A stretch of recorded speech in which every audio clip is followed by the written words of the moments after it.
존경하는 강북구민 여러분 안녕하십니까? 삼양동, 송천동, 삼각산동 지역구를 두고 있는 행정보건위원회 소속 더불어민주당 심재혁 의원입니다. 존경하는 최치호 의장님과 선배 동료 의원님들 그리고 이순희 구청장님 비롯한 공무원 여러분 모두 이번 271회 임시회 구정질문을 비롯한 여러 안건 처리 등에 수고가 많으셨습니다. 이번 회기는 유난히 더 강북구를 위한 동료 의원님들의 예리하고 세심한 질문들과 이에 성의껏 답변하기 위한 구청장님, 집행부 각 담당자분들의 노고가 빛을 발했던 것 같습니다. 조금만 더 올려주실래요? 지난해 9월 본 의원은 강북구 교육 돌봄을 위한 토론회를 개최하며 초등학교 학급에서 교사가 학생이 그리고 학부모들이 각각 겪고 있는 어려움에 대한 청취를 하는 시간을 가졌습니다. 최근 학력 인구 감소세에도 불구하고 전국적으로 정서 행동 위기 학생이 증가하는 추세라고 합니다. 정서 행동 위기 학생이란 쉽게 말해 심리, 정서 또는 행동 문제를 일상적으로 교육 활동에 참여를 어려워하는 모든 학생들을 의미합니다. 흔히는 학급에서 언어 발달과 인지 발달이 느린 학생이나 과잉 행동 장애를 보이는 학생, 상습, 지각 등을 규칙을 무시하거나 심각한 경우에는 자해를 하기도 하는 학생을 일컫는 단어입니다.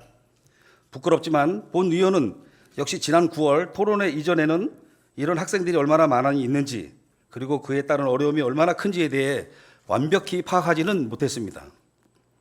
이때부터 꾸준히 자료를 수집하고 분석한 결과 강북구에 가까운 모 초등학교의 저학년 학생 중 정서 행동 위기 학생의 비율은 10%에 가까운 것으로 집계되었습니다. 실로 충격적인 수치이기 때문에 처음에는 믿기지가 어려웠는데 교육부의 특수교육 연차 보고서를 보면 자폐성 장애와 발달 지체 장애의 비율은 2배 이상으로 급증했고 경제성 지능으로 분류되는 경증의 장애 증가 비율은 이보다 훨씬 컸습니다. 강북구 초등학교 중 정서 행동 위기 학생의 실제 비율은 역시 앞서 집계된 10%보다도 훨씬 더 큰 수치일 수도 있다는 것입니다. 이렇게 정서 행동 위기 학생이 증가하는 근본적인 이유는 무엇일까요? 많은 이유 중 하나는 학력 격차 이전에 돌봄 격차가 발생하기 때문입니다. 그리고 이에 대한 해결책의 실마리가 권한을 현재 민, 관, 학이 가지고 있지 않기 때문입니다. 하지만 이러한 격차는 학년이 올라갈수록 더 크게 벌어지고 있고 이에 따라 학생들의 고충과 담당 교사들이 들어야 할 노고 역시 점차 커질 것입니다.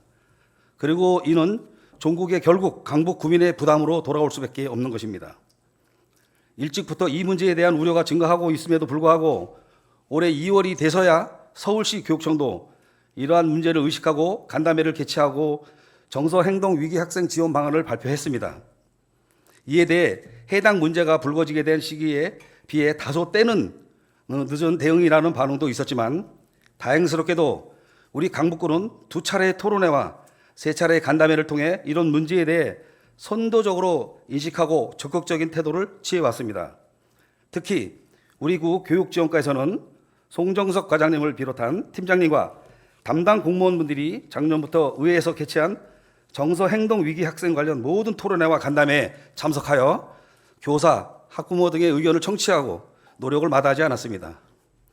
또 이런 문제를 듣고 돌아가는 것에 그치지 않고 올해 1월부터는 적극적으로 나서 정서 행동 위기 학생의 지원을 위한 교육 경비 보조금을 받아서 강북 교육 토론회를 개최하고 정서 행동 위기 학생에 대한 이해를 위한 직원 교육을 실시하는 것으로 확인했습니다. 교육청이라는 주축이 있음에도 구청 교육지원과에서는 추가적으로 지원할 수 있는 부분을 최대한 발굴하여 적극적으로 대응하는 것과 의회 협력 요청에 끊임없이 노력을 기울인 것은 결코 쉬운 일이 아니었을 것입니다. 강북구의 학생과 학부모 그리고 교사 등 구민을 위한 행정에 발벗고 나서주신 교육지원과에게 이 자리를 빌어 다시 한번 감사의 말씀을 드립니다. 학급에서 정서 행동 위기 학생들이 차지하는 비중들이 늘어가고 이를 따로 담당하는 교사 등의 인력 부족 등의 문제는 교육이 100년 대계의 과업인 만큼 한두 해 안에 해결되기는 어려울 것이나 본 의원은 강북구가 이렇게 여러 구성원들의 도움을 받아 선도적으로 정서행동 위기학생 문제에 앞장서고 있는 것을 보면서 다시 한번 희망을 가지고 의정활동을 임할 수 있게 됐습니다. 지난달 느린 학습자 동행 지원과 양성 교육이 진행되는 등 구청에서도 꾸준한 노력을 하고 계신 것으로 압니다만 강북구의 특성을 반영해서 교육 돌봄의 짐을 우리 모두 나눠 들어야 한다는 점에서 감안할 때 본 의원은 몇 가지 제안을 더 드리고 싶습니다. 먼저 가장 중요한 것은 학교, 보육기관, 지자체, 지역 공동체의 협력이 지원 시스템이 구축되어야 한다는 것입니다. 교육이라는 것은 등교와 함께 시작되고 하교와 함께 끝나는 것이 아니라 집에서 학교를 가는 동네 길에서도 학급에서도 끊임없이 이루어지는 것이기 때문에 우리가 통합 사례를 관리하듯 모든 기관이 유기적으로 협력하는 것이 필수적일 것입니다. 또 하나는 정서행동 위기 학생의 조기 발굴을 위한 지원 방안 마련입니다. 초등학교 1학년 내에 입학하면 그때부터 갑자기 인지 발달이 느려지거나 활동 적응이 어려워진 친구들은 거의 없을 것입니다. 그런 문제들을 가정에서, 어린이집에서, 유치원에서 분명히 미리 발견이 되었거나 그럼에도 불구하고 지나쳐서 학교로 보내지는 것입니다. 예방적 차원에서 이런 아이들을 더 신경 써서 관찰할 수 있게 하물며 학교에서 더 효과적으로 이 아이들을 돌볼 수 있도록 이런 학생들을 조기 발굴하여 지원할 수 있는 방법을 함께 강구해야 합니다. 구의원이기 전에 강북구에서 새 아이를 키워낸 아빠로서 이런 교육의 현실을 함께 바로잡는 것은 의정 활동이 아니라 오랜 기간 노력을 아끼지 말아야 할 수건 사업이라고 생각합니다. 교육지원과를 비롯한 집행부 공무원 여러분께 앞으로도 우리 강북구의 모든 학생을 위해서 지금까지 노고를 아끼지 않으셨던 만큼 아끼지 말아주실 것을 당부드리며 이상으로 자유 발언을 마치겠습니다. 경청해 주셔서 감사합니다.